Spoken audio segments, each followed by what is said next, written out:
Nous voici pour cette étape du tour du monde de la francophonie au centre culturel Tjibaou, dans la ville de Nouméa, en Nouvelle-Calédonie. Bonjour, bienvenue à tous. En ce lieu hautement symbolique pour le territoire, il est à la croisée des chemins entre l'histoire, la culture et l'identité calédonienne. Et c'est avec un grand plaisir que nous vous accueillons au pied de cette œuvre réalisée il y a presque 20 ans maintenant par Renzo Piano. Un centre culturel qui se veut le reflet d'une culture kanak en construction entre tradition ancestrale et mouvement moderne. Bâti dans la ville même de Nouméa, le centre culturel Jean-Marie Tjibaou est aujourd'hui au croisement de multiples expressions et influences qui font la richesse culturelle et créative de la Nouvelle-Calédonie.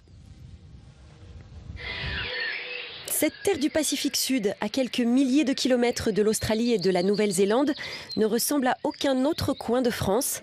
Territoire français depuis la fin du 19e siècle, la Nouvelle-Calédonie compte aujourd'hui quelques 260 000 habitants. Ils sont répartis entre la Grande Terre, l'île principale, l'île des Pins, qui se trouve au sud, et les îles Loyauté, à moins d'1 heure de vol de la capitale, Nouméa. À chaque île et chaque région, son identité. La nature luxuriante de la côte Est, la terre rouge et aride du Grand Sud, les hautes falaises noires de la région de Yengen, les grandes étendues de l'Ouest. Le lagon turquoise, inscrit pour partie au patrimoine mondial de l'UNESCO, à n'en pas douter, la Nouvelle-Calédonie a 1001 visages. Et cette diversité se retrouve dans les langues puisque le français côtoie ici 28 langues vernaculaires. De quoi donner à la francophonie calédonienne une identité hors norme.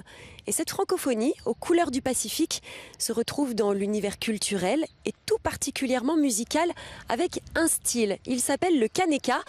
Et depuis 30 ans, cette musique affirme l'originalité de la culture mélanésienne, là où le français est la langue partagée par tous.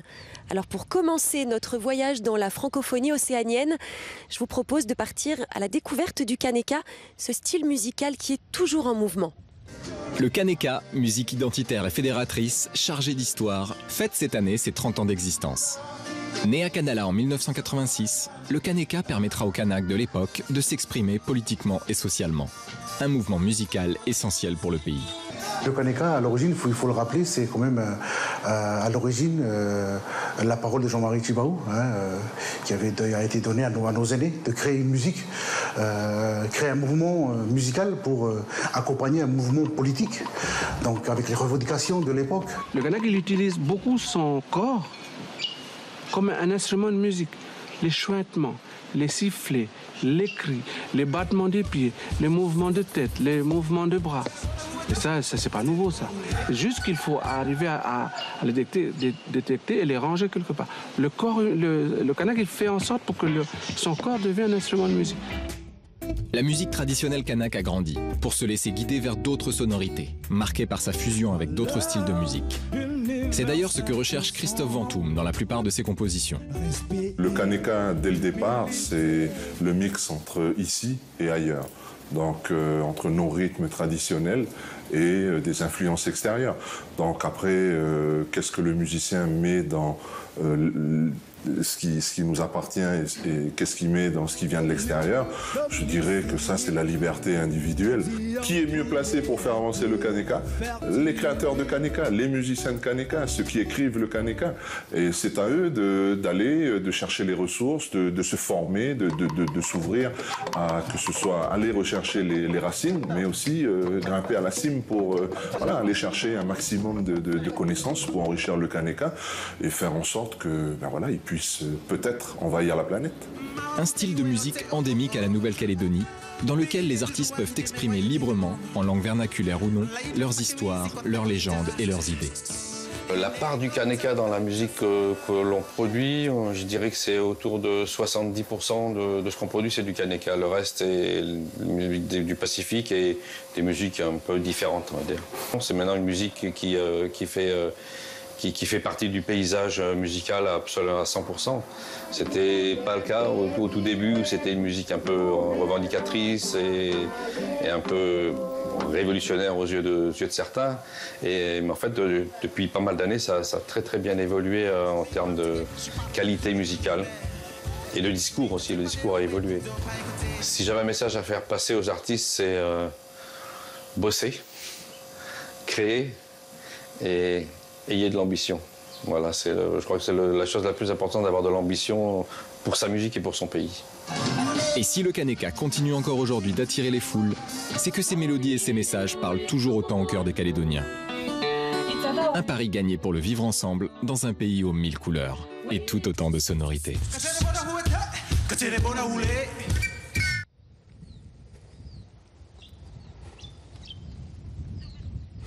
Vous l'avez compris, le Kaneka est bien la marque musicale identitaire de la Nouvelle-Calédonie depuis 30 ans, mais la scène locale est aussi très diversifiée. Elle est francophone, mais pas uniquement. Elle a des atouts à faire valoir en dehors de l'archipel aussi. Et on a pu le voir sur le territoire, c'était il y a 2 semaines avec les premières francopholies de Nouvelle-Calédonie. Une vraie chance pour notre territoire et Chris Athéossian en était l'un des organisateurs. Il est avec nous aujourd'hui. Bonjour Chris. Bonjour. Alors avec votre société, c'était Musical Production, vous avez organisé ces premières francopholies de Nouvelle-Calédonie. C'était un festival que vous avez imaginé pour valoriser, pour être notamment un outil d'aide à l'export de la création locale, de la musique locale. Pourquoi cette démarche ? Parce que c'est important de valoriser la scène locale. On voulait vraiment faire de ce festival une vitrine vraiment de la création. Avec notre partenaire le Poémar et puis le Forum francophone du Pacifique, beaucoup de programmateurs ont été invités à cette occasion, ainsi que les alliances françaises et les instituts français de la zone. Donc vraiment l'intérêt, au-delà j'allais dire de la diffusion d'artistes, c'est vraiment de valoriser cette scène locale.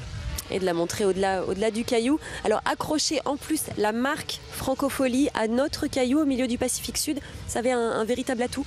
Oui, je pense que c'est une marque qui est quand même reconnue. C'est une des premières marques qui a joué le jeu au niveau des artistes ultramarins. Donc il y avait un vrai sens et c'est un vrai atout, je pense, pour le pays. Quel bilan rapidement pour cet événement ? Super positif. Je pense que du public aux artistes invités, tout le monde a vraiment adoré cette première édition. Voilà, je pense qu'on peut être satisfait. Après, il y a encore beaucoup de travail pour les prochaines. Alors avec les tourneurs et avec les producteurs, l'idée c'était de permettre à nos artistes éventuellement de se frayer un chemin à l'international. À l'inverse, c'est aussi une porte d'entrée pour les artistes internationaux pour aller, pourquoi pas, dans ce Pacifique Sud et chez nos voisins.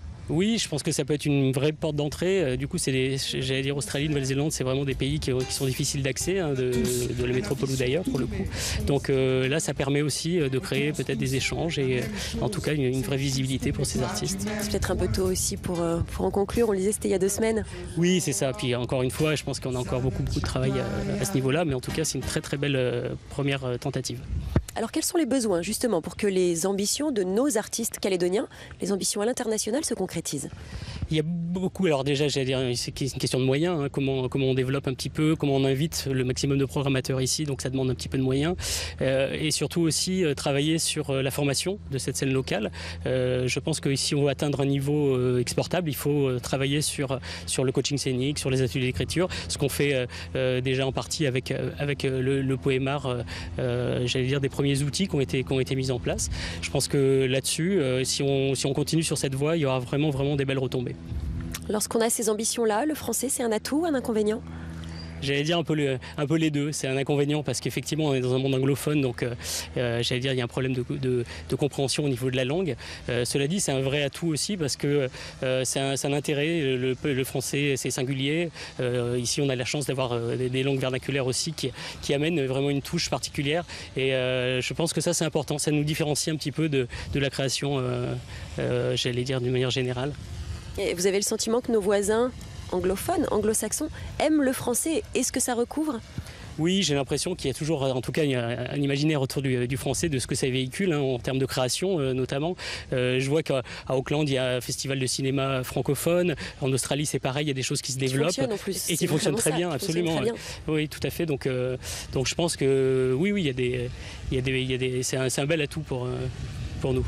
Alors comment on le valorise ? Qu'est-ce qu'on en fait finalement de ce français pour créer notre francophonie océanienne ? Il faut garder un propos singulier. Je pense que la francophonie est intéressante ici parce qu'elle se mélange justement avec toute la culture kanak et océanienne d'une manière assez large. Donc il faut profiter de ça, amener une identité singulière, amener des rythmes, des danses, j'allais dire un propos qui nous différencie un peu de la création. Je pense que là c'est un véritable atout dont il faut se servir pour la suite, et je pense que ça commence déjà à prendre puisqu'on a déjà quelques artistes qui ont été programmés grâce j'allais dire, à leur passage au Francophonie. On n'en est qu'au début, mais c'est vraiment une très très belle première porte d'entrée. Qu'est-ce qu'ils offrent? On est dans la musique française ou on est dans la world music au final? On est entre les deux. J'allais dire oui, la world music, parce que justement ce propos artistique il se décline avec les langues du pays, mais il se décline aussi dans le français, puisque même des artistes kanak chantent en français. D'autres artistes peuvent j'allais dire, s'approprier un petit peu et la langue française et la langue vernaculaire.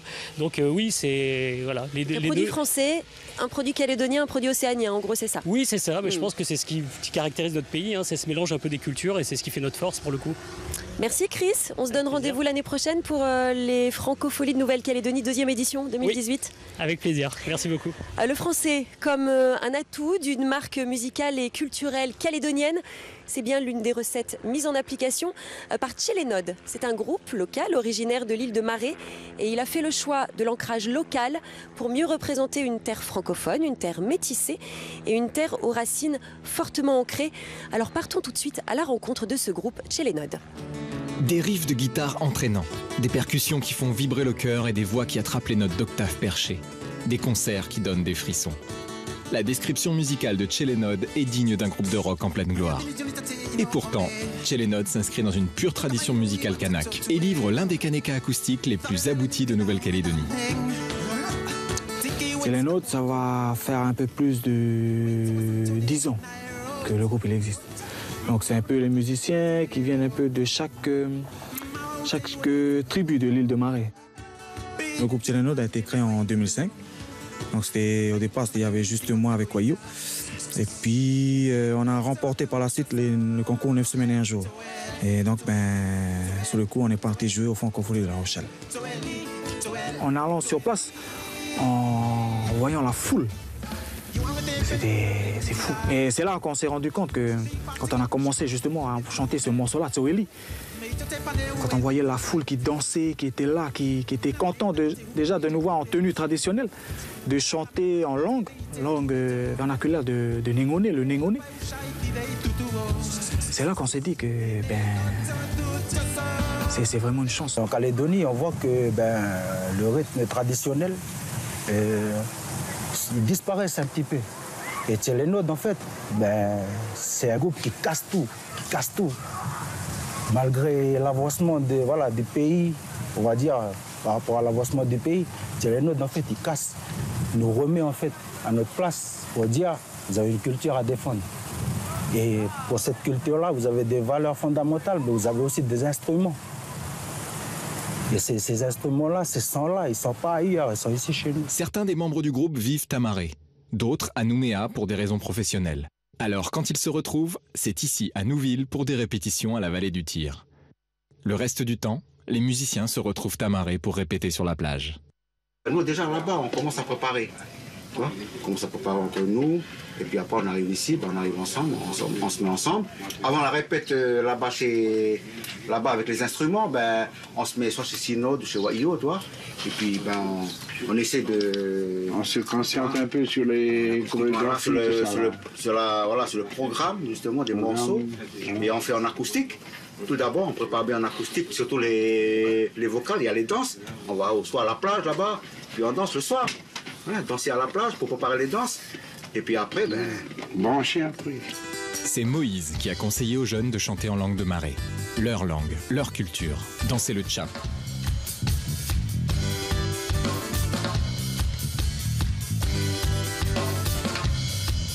C'est unique, comme l'esprit qui l'accompagne. Le groupe ne veut pas séparer la danse de la musique. Et c'est ce qui fait aussi toute son originalité. Le kaneka, c'est la musique des grands chefs de tous les airs ici en Kanaki Nouvelle-Calédonie, quoi. Et puis nous, nous ne sommes que des ambassadeurs, quoi, à emmener cette musique. faut dire qu'il y a quand même un petit peuple qui vit ici, qui existe ici, hein, dans un petit pays qu'on ne voit pas dans la carte. Hein. C'est important de faire connaître notre musique.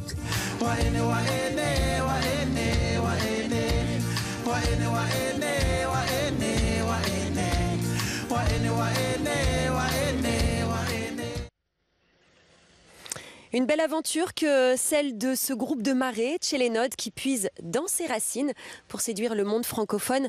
Et vous l'avez vu, séduire jusqu'aux Francopholies de La Rochelle. Et une autre de nos artistes calédoniennes a eu l'occasion de participer à ces Francopholies. Elle s'appelle Ticia. Elle nous attend à l'intérieur de cette case mélanésienne traditionnelle. On va la rejoindre. Elle est là pour nous aujourd'hui. Bonjour Ticia. Bonjour. Comment allez-vous? Très bien. Bon, on parlait des Francopholies de La Rochelle. C'est un événement auquel vous avez participé en 2005, un événement de chansons françaises. Qu'est-ce que ça a laissé comme empreinte dans votre musique, dans votre créativité? Écoutez, moi, c'est arrivé en plus à un moment, je vais dire, c'était la première fois que je m'exportais, donc forcément, ça a eu beaucoup d'impact sur la suite de ma carrière. Et de chanter, moi, j'écris en français, je chante en français, donc forcément, ça m'a beaucoup parlé, je me suis beaucoup retrouvée, et puis c'était une grande découverte. Vous étiez à votre place? Je me sentais à ma place, oui. Qu'est-ce que sur quoi ça a débouché après? Aujourd'hui, vous ne chantez plus qu'en français? Aujourd'hui, au fur et à mesure des années, avec l'expérience et surtout les rencontres que j'ai pu faire, notamment en métropole et même ici dans le pays, ça m'a permis d'aller justement travailler et explorer notamment bien évidemment ma langue maternelle. Qui est le wallisien. Ouais. Donc, quand je parlais d'impact tout à l'heure, c'est un peu ce que j'ai ressenti en revenant notamment des Francopholies de La Rochelle, puisque c'était super, je chante en français, mais j'ai quand même ressenti ce besoin de revenir à la source parce que c'était finalement une richesse que j'avais et qui n'était pas forcément explorée en métropole, quoi. Alors aujourd'hui, finalement, vous chantez en français, vous chantez en wallisien, voire même en d'autres langues, notamment en quelques langues vernaculaires. Tout ce qu'on me propose, non, je suis partante parce que voilà, je disais c'est une richesse, donc forcément. Ça m'enrichit musicalement, ça inspire beaucoup et puis depuis quelques années, je me suis mise aussi à la langue vernaculaire une langue vernaculaire qui est le djiu. Donc ça m'apporte beaucoup techniquement, artistiquement. À quoi elle ressemble finalement aujourd'hui votre francophonie musicale ? Avec toutes ces langues, très variées, parce qu'il y a eu, entre-temps aussi, il y a eu beaucoup d'inspiration de par des voyages et des rencontres qui font que, après, ça enrichit, ça m'inspire et ça se ressent et je pense, ça s'entend dans ma musique. Et comment elle s'est construite à l'origine? Votre francophonie, elle vient d'où? Alors j'ai été beaucoup bercée par la chanson française, notamment depuis petite. Pas que, puisque j'ai grandi en famille avec toujours cet apport de musique dans la famille où on chante beaucoup en langue. Donc quelque part ça m'est toujours ça s'est construit. Voilà, c'est quelque part dans une case, quoi. Mais effectivement, j'ai beaucoup écouté de la chanson française en passant par Francis Cabrel, Jean-Jacques Goldman. Des grands classiques. Voilà. Aujourd'hui, il y a un dispositif que vous avez créé qui s'appelle Femmes croisées, plusieurs femmes sur une même scène, plusieurs femmes avec différentes origines. C'est un peu la femme océanienne et la francophonie océanienne qui vient sur scène à ce moment-là? C'est un peu la femme océanienne, la femme calédonienne, la femme kanak, c'est l'artiste femme en elle-même en fait. Ce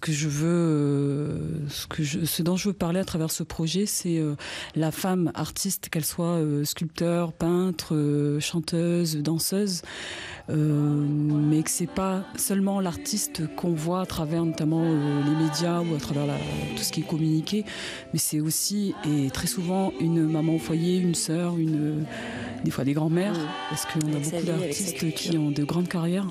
Donc voilà, c'est un peu pour montrer ce côté-là où c'est la femme qui porte beaucoup de choses aussi. Merci Ticia. Merci. Alors le français, c'est une langue riche, une langue parfois complexe, on l'a compris, hein. Dans la construction de la couleur musicale calédonienne, entre francophonie et Océanie, le travail des mots a une grande importance.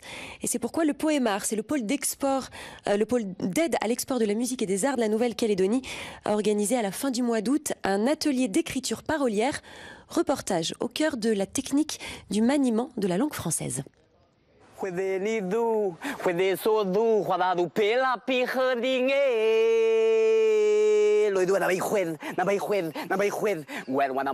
Naïgé, slammer originaire de Lifou, a décidé de participer à l'atelier d'écriture parolière organisé par le pôle d'export de la musique et des arts de la Nouvelle-Calédonie.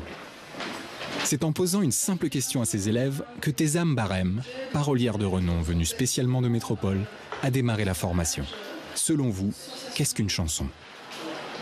C'est une question qui a l'air facile et qui finalement est très intime quand on répond à c'est quoi une chanson et on raconte sa vie. Donc c'est sûrement raconter sa vie, c'est sûrement un récit de soi. C'est un instant inoubliable qui fait tout oublier. Pour moi c'est ça une chanson. Mais les gens qui participent aux ateliers ont des tas d'autres définitions et lorsqu'ils parlent de qu'est-ce que c'est pour eux, pour elles une chanson, voire une bonne chanson, ça raconte leur vie à eux, en écho, en résonance.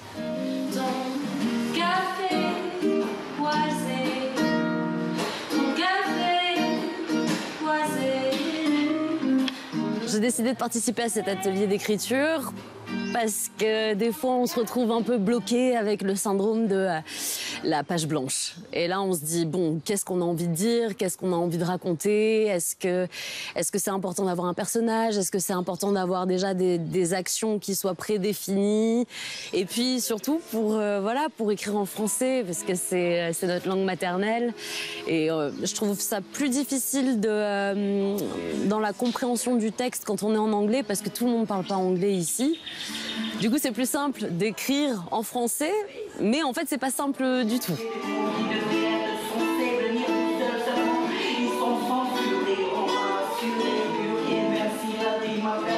Ça m'apportait plus parce que moi, je suis plutôt toujours à la recherche dans l'innovation, dans l'originalité. Et cet atelier, c'est un plus pour moi. C'est un plus pour moi parce que je suis plutôt dans la création. Et ça, c'est un plus. C'est aussi une nouvelle façon de voir les choses. Et puis, cet atelier d'écriture m'a permis à savoir comment écrire des textes parce que quand j'écris des textes, je suis toujours ailleurs, alors que là, il m'a bien canalisé sur un point. Et c'est très enrichissant. Gayoulaz, déjà, on a déjà 4 albums à notre actif. Et effectivement, on a eu une tournée dernièrement en métropole. Et cet atelier va nous permettre d'avoir des outils et des méthodes pour pouvoir améliorer notre écriture. Peut-être des textes qui vont pouvoir franchir tous les récifs de la Calédonie. Et surtout, avoir une assise qui permettra de mieux toucher un public plus divers.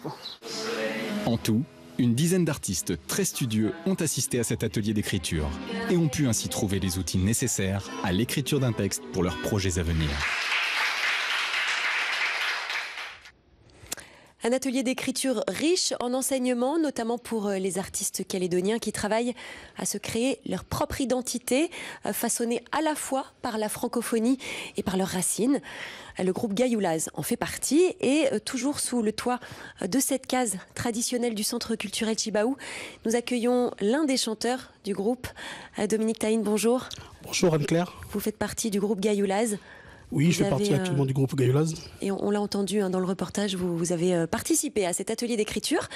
Qu'est-ce que ça vous a apporté ? Donc cet atelier d'écriture nous a apporté beaucoup de choses, des outils pour pleinement exprimer nos pensées, nos réflexions et structurer pour effectivement avoir une très belle chanson. Parce qu'aujourd'hui, on a nos propres méthodes et avec cet atelier, ça a apporté un peu de plus-value pour qu'on puisse ériger au mieux nos chansons et apporter un peu plus de profondeur. Alors vous ne chantez pas que en français, vous chantez aussi en djéou. Cette réalité-là de maîtrise et de plus de profondeur, c'est vrai pour le français, c'est vrai pour le djéou ?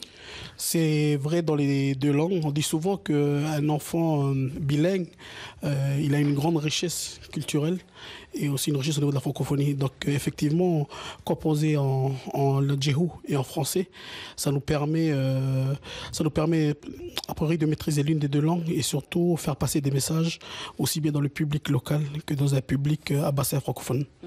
Et quel usage pour quelle langue finalement ?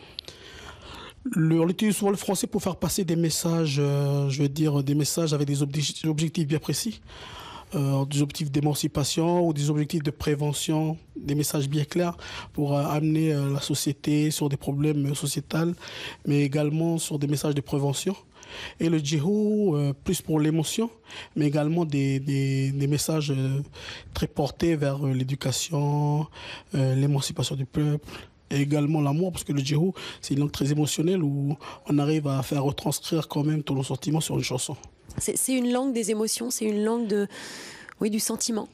C'est pas uniquement une langue du sentiment, mais le djihou, c'est une langue qui est très riche et qui est composée beaucoup comme la langue française, de métaphores, d'anaphores.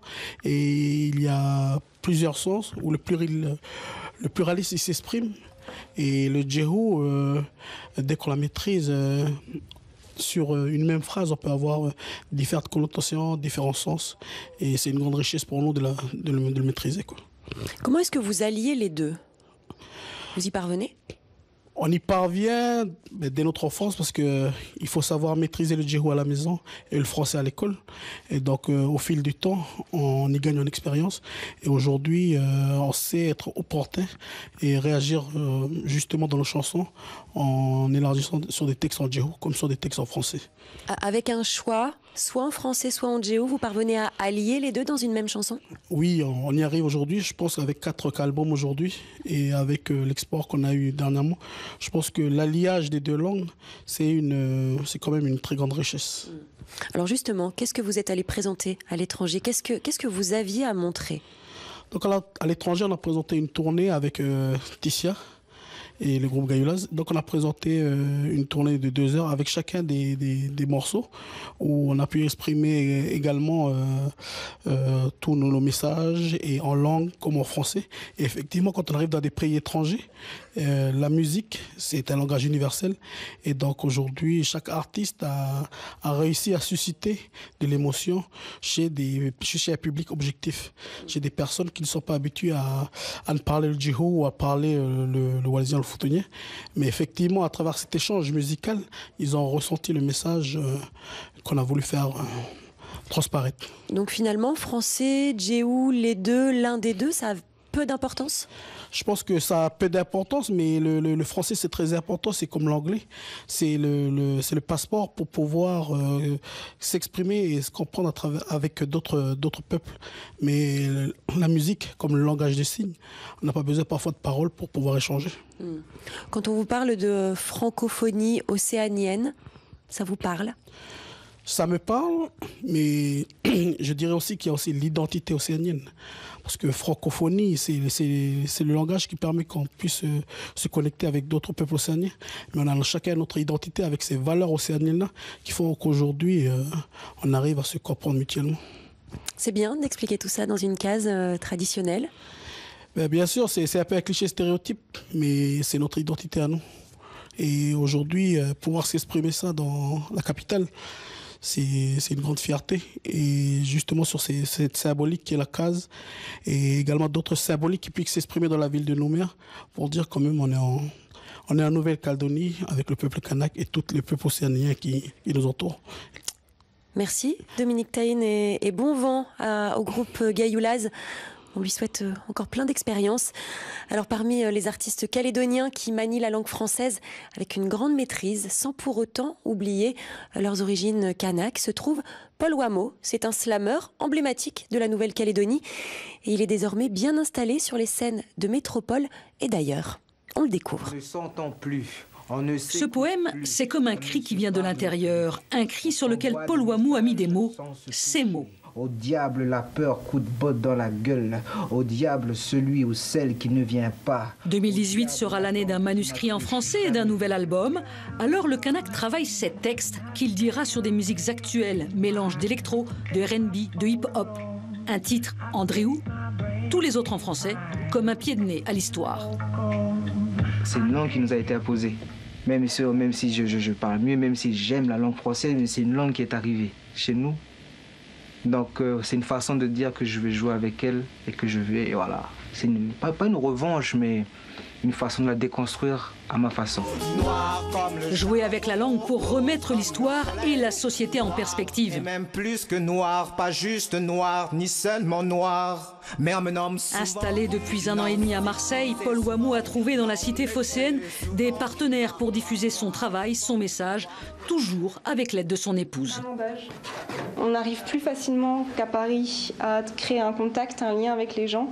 Et ça aussi, ça participe beaucoup au développement artistique du projet. Et donc voilà, on a fait le bon choix, je pense. Quand on part de chez soi, quand on arrive ici, on est confronté au regard des autres aussi, surtout dans ce milieu-là. Donc cette confrontation-là, elle permet aussi de se remettre en question soi-même, qui je suis, d'où je viens. Donc c'est tout ça qu'on est venu chercher ici. Se confronter à l'autre et exporter son travail en dehors de la Nouvelle-Calédonie. Fin octobre en Guadeloupe, Paul Wameau participera au festival Bleu Outre-mer.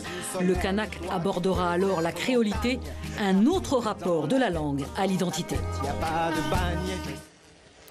Paul Wameau, un artiste qui porte ses racines calédoniennes jusqu'en métropole, jusqu'en Europe.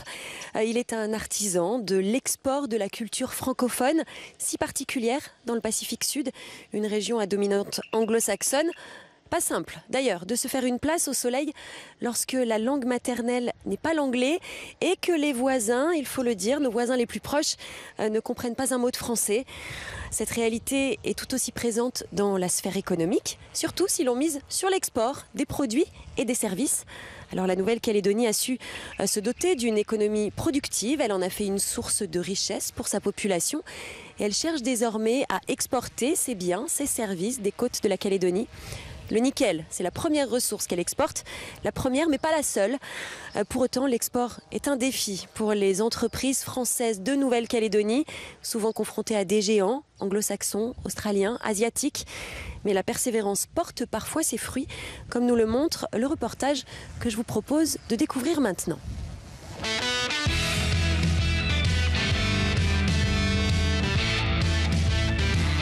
Côté exportation, la Nouvelle-Calédonie est surtout connue pour savoir, depuis des décennies, exporter son nickel. Mais quels sont les autres potentiels du pays en matière de commerce extérieur? Bienvenue pour une aventure passionnante, celle de l'économie qui voyage.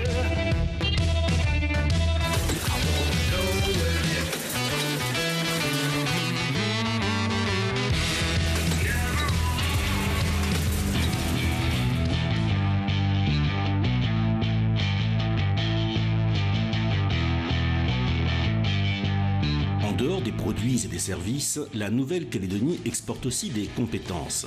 C'est le cas dans le secteur des énergies renouvelables. Sunzil est présente en Nouvelle-Calédonie depuis 1991 sous différentes appellations commerciales. Et donc nous, on a suivi l'évolution des métiers du photovoltaïque. Donc au départ, on était vraiment positionné sur les petites installations en sites très isolés. On a évolué, je dirais, avec des installations de plus en plus importantes. Typiquement, là aujourd'hui, on est sur une installation qui injecte de l'électricité sur le réseau de transport pour tous les Calédoniens. Cette ferme-là, c'est évidemment la plus grande ferme de Calédonie. Je pense même qu'à l'échelle régionale, ça doit être, si ce n'est la plus grande, une des plus grandes. C'est typiquement une vraie belle vitrine de notre savoir-faire. Et on l'a vu lors de déplacements de gouvernement, ce genre de référence nous aide à prendre des contacts intéressants pour pouvoir initier des projets à l'export. On a plutôt travaillé plus à l'export on va dire les 15 dernières années, où on a parcouru tout le Pacifique, de Kiribati à Tokelau, à Yap, aux îles Marshall, Tonga, Vanuatu évidemment, Fidji aussi. Les territoires étaient vraiment vierges en termes même d'opérateurs, de sociétés qui faisaient comme nous dans tous ces territoires. Là, aujourd'hui, on est plutôt sur une approche où on fait appel à nous lorsqu'il y a vraiment un besoin d'une forte expertise pour des projets d'ampleur significative.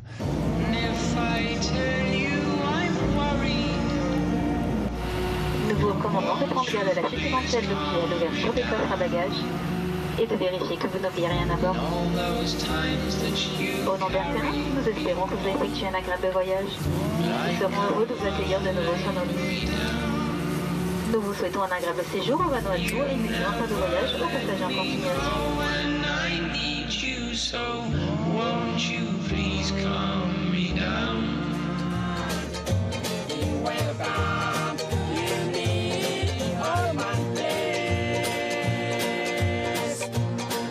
À 1 heure de vol de la Nouvelle-Calédonie, le Vanuatu est le plus proche des États insulaires. Par son histoire et cette proximité géographique, c'est une terre d'exportation pour les produits calédoniens. L'expertise calédonienne en matière de photovoltaïque en est un exemple.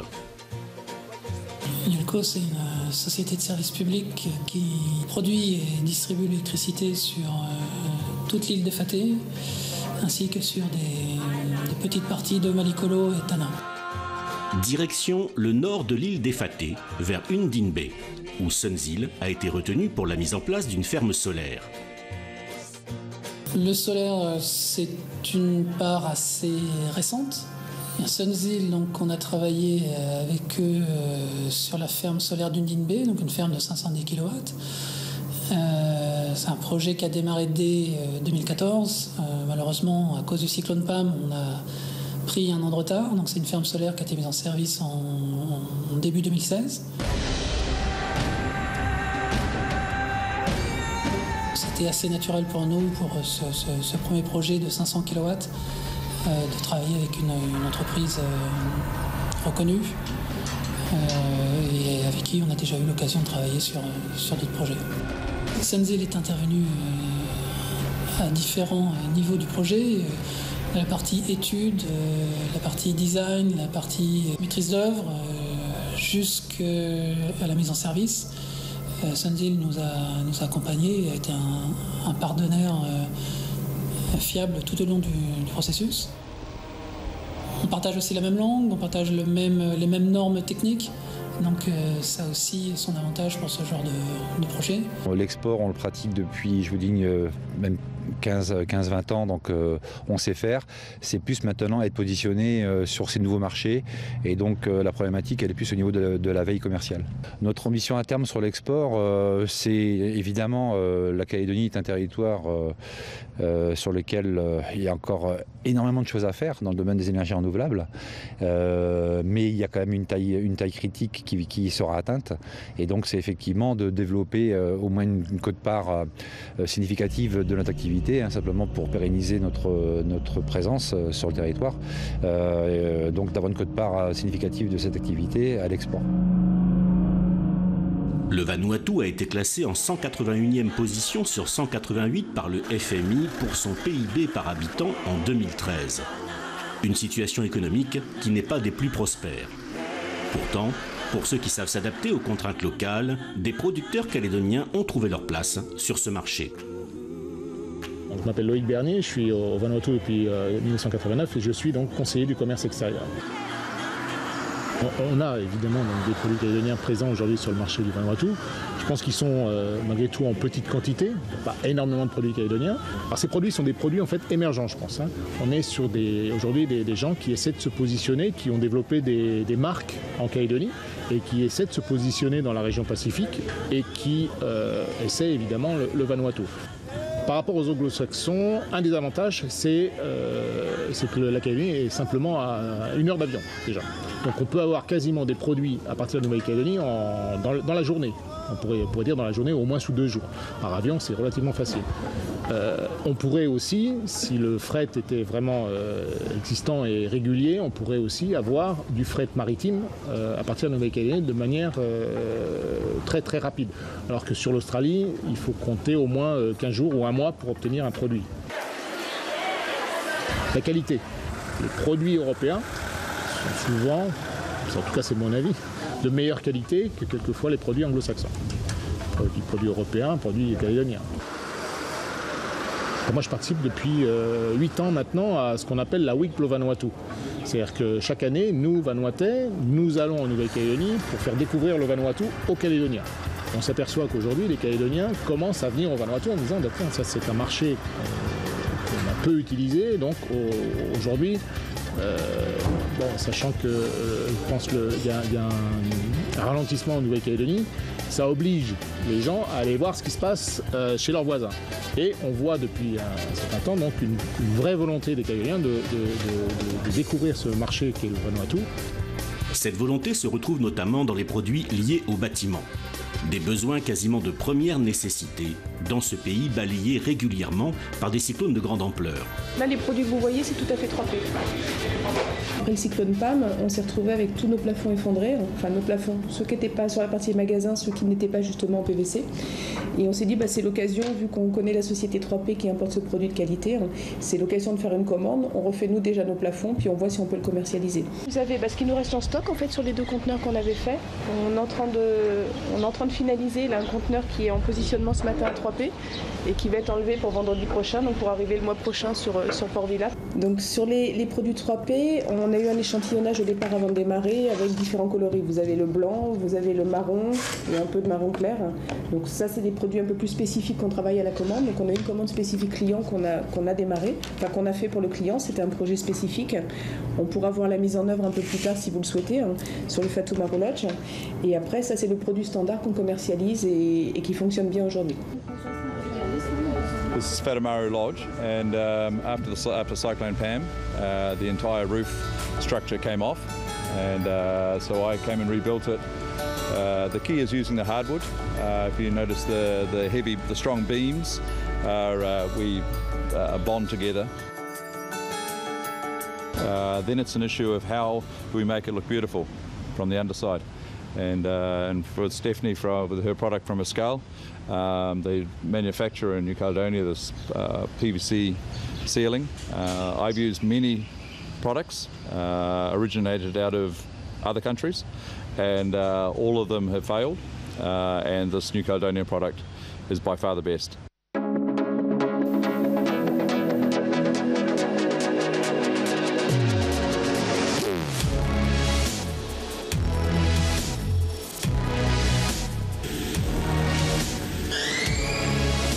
Ici, nous fabriquons des produits en PVC et composite pour le bâtiment. Principalement donc 3 gammes. Une gamme de lambris PVC servant à habiller des plafonds. Une gamme de profilés de clôture PVC servant à la fabrication de clôtures en tout genre, en PVC.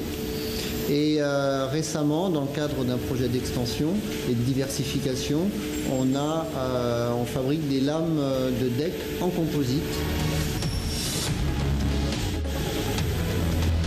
Donc le principe de transformation utilisé, c'est l'extrusion.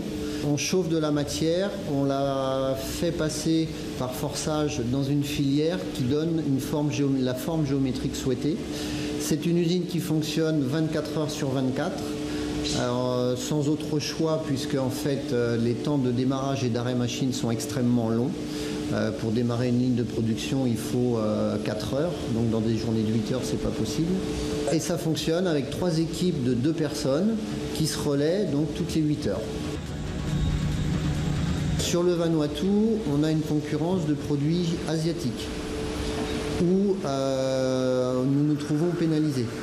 Donc ce sont des produits de moins bonne qualité, mais au Vanuatu, il y a un pouvoir d'achat qui est assez faible et les gens sont sensibles à ça. De plus, au Vanuatu, notre produit, il prend 30% de taxes quand il arrive à Port Vila. Donc ce qui est extrêmement pénalisant pour nous.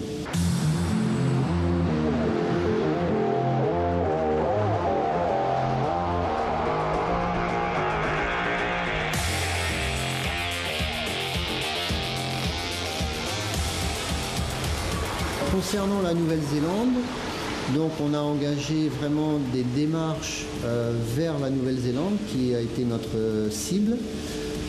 Donc ces démarches, concrètement, ça a consisté dans un premier temps à faire certifier nos lambris par un organisme de contrôle du bâtiment, l'équivalent des normes françaises, là-bas qui s'appelle la Brands. Suite à ça, ça a donné donc du crédit au niveau qualité à notre produit. Et aujourd'hui, on a un partenariat avec un distributeur qui est basé à Auckland, mais qui dispose de points de dépôt à Christchurch et à Wellington.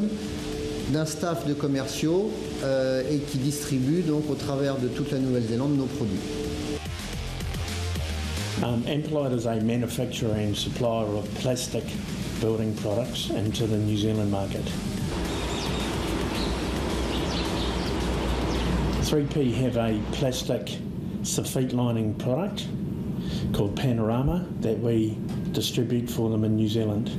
It's a very good quality product. It's a significantly different product to what's being sold in New Zealand, and the market seems to like it. We chose to use it on our own building. We had a significant storm came through New Zealand about 4 years ago, and it blew all the Safites off our building. So we chose to install these, obviously because we're the distributor and we wanted to be able to show people what it looked like. But also, it's a very nice product, and we wanted to install it on our building because of that reason as well. L'export, ce sont des démarches qui s'inscrivent dans la durée. C'est long, ça peut même être très long. Maintenant, nous, on lâche pas on baisse pas les bras parce que on a des résultats. On a par exemple là, on est sur le point d'obtenir le marché des faux plafonds sur la construction d'une école en Nouvelle-Zélande qui marquerait notre premier gros chantier.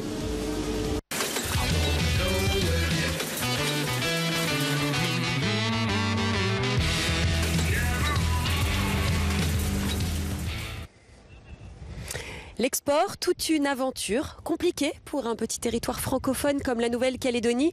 Et pourtant, vous venez de le voir, des produits et des services parviennent à trouver des marchés à l'étranger.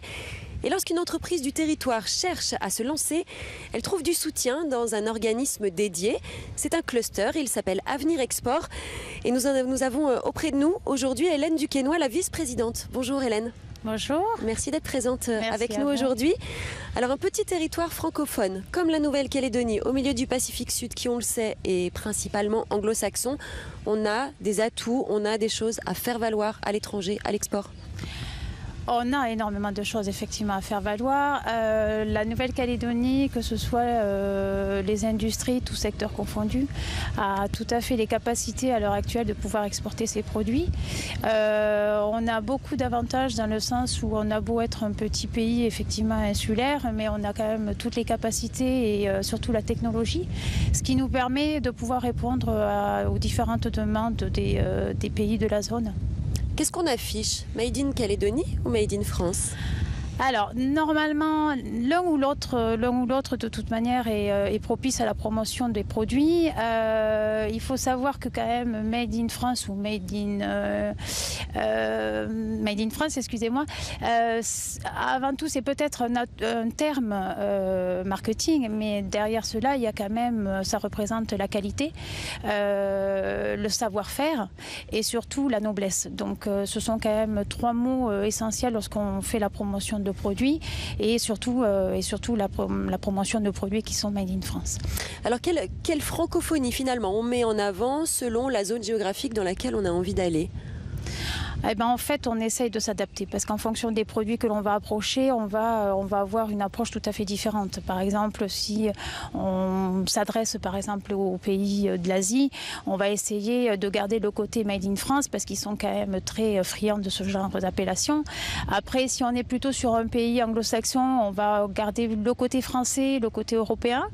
Et puis ensuite, bien sûr, tous les pays de la zone, mettre en avant et garder un peu le langage mélanésien sur les pays de la zone, bien sûr. Voilà. Ouais. Donc on le disait, le Pacifique Sud, on est entouré de l'Australie, de la Nouvelle-Zélande, d'une région anglo-saxonne. Être francophone, c'est un atout, c'est un inconvénient? Alors, ça peut être un atout et c'est aussi un inconvénient. Les atouts, parce que justement, on représente plus ou moins la qualité et la noblesse des produits français. Mais par contre, l'inconvénient, effectivement, c'est que l'on est entouré de pays anglo-saxons et on est obligé de bien communiquer, de pouvoir communiquer entre nous. Et la seule langue à l'heure actuelle, c'est l'anglais. Ouais, c'est indispensable aujourd'hui. C'est indispensable. Donc, beaucoup de chefs d'entreprise, comme d'autres associations ou autres, le savent très bien, c'est qu'elles ne peuvent de toute manière approcher le commerce à l'international qu'en ayant la maîtrise parfaite de la langue anglaise. On a des progrès à faire encore en la matière pour s'insérer vraiment?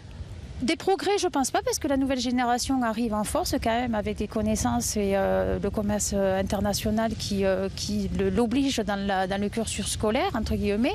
Mais par contre, les chefs d'entreprise, oui, en sont conscients. Alors je vous interromps Hélène, parce que dans quelques minutes, ce tour du monde de la francophonie va se poursuivre avec une escale en Australie justement. Nicolas Georges nous attend en direct de Sydney. Nicolas, est-ce que vous êtes prêt à prendre le relais?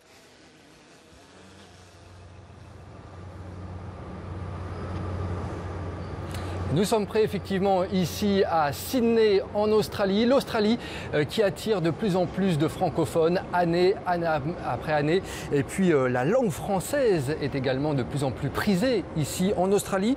Alors francophonie et Australie, une histoire d'amour faite pour durer. On va en parler avec nos invités dans un instant.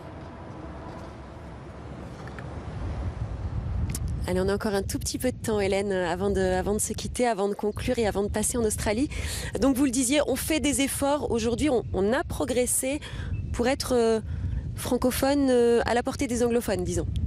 On a beaucoup progressé. Maintenant, il y a beaucoup d'axes qu'il va falloir améliorer. Dans un premier temps, je pense que c'est la Nouvelle-Calédonie proprement dite, qui n'est pas du tout connue dans la zone. Et pourtant, un vrai déficit de notoriété. Un vrai déficit de ce côté-là. Il est vrai que nous, au travers des expositions commerciales que l'on peut faire, salons ou autres, on s'aperçoit que la Nouvelle-Calédonie est peu connue. Donc, on en fait la promotion de par les produits. Et c'est comme ça qu'on va se quitter. D'accord. Merci Hélène. C'est ainsi que s'achève notre voyage francophone en terre calédonienne. Merci à tous d'avoir passé ce moment avec nous ici au Centre culturel Chibaou, au milieu des cases et en bord de mer. J'espère que vous avez apprécié ce petit bout de France dans le Pacifique Sud, et puis sa francophonie si particulière. Le tour du monde de la francophonie va donc se poursuivre dans quelques minutes à Sydney. Merci à tous et à bientôt en Calédonie.